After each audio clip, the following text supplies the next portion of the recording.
Bible literature ministry అనుదిన ధ్యానములు జనవరి 3 అంశము ధైర్యముగా ఉండు. వాక్యము దానియేలు గ్రంథము 10వ అధ్యాయము 18-19 వచనాలు. నీవు బహు ప్రియుడవు, భయపడకుము, నీకు శుభమవునుగాక, ధైర్యము తెచ్చుకొమ్ము, ధైర్యము తెచ్చుకొమ్మని నాతో చెప్పెను. ప్రభువునందు ప్రియులారా, నేటి వాక్యమును ధ్యానించుకుందాము. ఈ లోకంలో జీవించడానికి మనకు చాలా ధైర్యం కావాలి. మనం ఈ లోకంలో జీవించే 70 లేదా 80 సంవత్సరాల కాలములో భయంతో జీవించే సంవత్సరాలే ఎక్కువగా ఉంటాయి. చాలా విషయాలు మనలను నిత్యం భయపెడుతుంటాయి.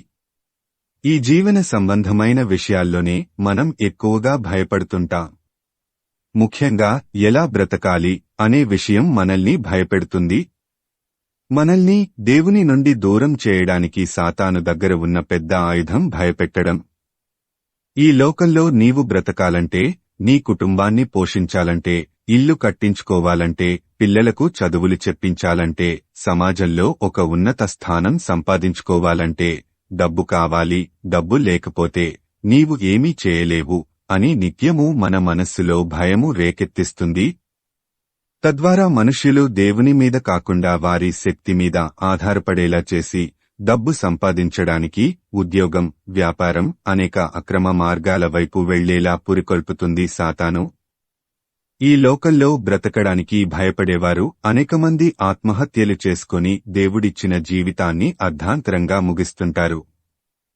అయితే దేవుణ్ణి నమ్మిన వారు మాత్రం ఎల్లప్పుడూ ధైర్యంగానే ఉంటారు.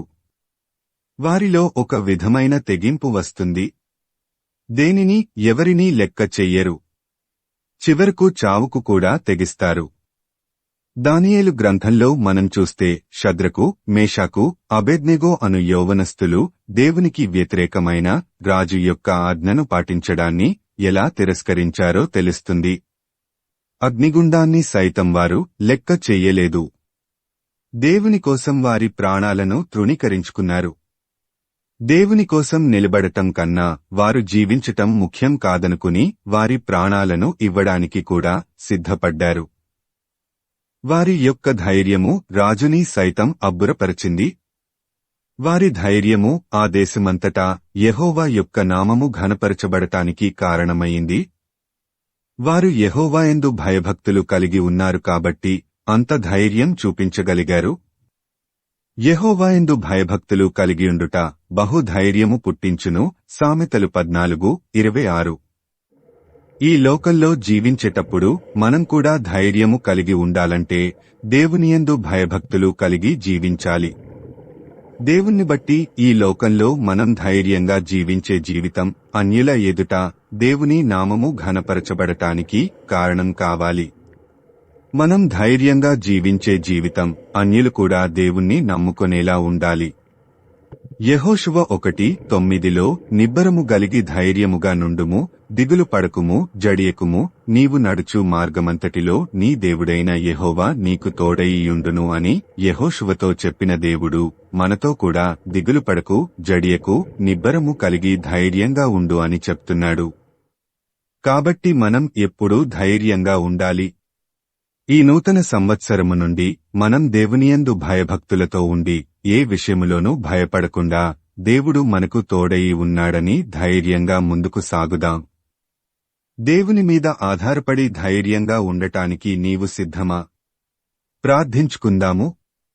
ప్రభువా, ఈ లోకంలో జీవించినంత కాలము మేము ధైర్యంగా జీవించి అన్యుల ఎదుట నిన్ను ఘనపరచుటకు మాకు కృప దయచేయమని యేసయ్య నామమున అడుగుతున్నాము తండ్రి. ఆమేన్. ప్రభువునందు ప్రియులారా, మార్కు సువార్త 16వ అధ్యాయము 15వ వచనములో మీరు సర్వలోకమునకు వెళ్లి సర్వసృష్టికి సువార్త ప్రకటించుడి అని యేసు ప్రభువు చెప్పాడు. కాబట్టి సువార్తను ప్రకటించడంలో భాగంగా ఈ వాక్యమును మీ స్నేహితులు, బంధువులకు షేర్ చేయమని ప్రభువు నామమున కోరుతున్నాను. దేవుడు మిమ్మును దీవించునుగా.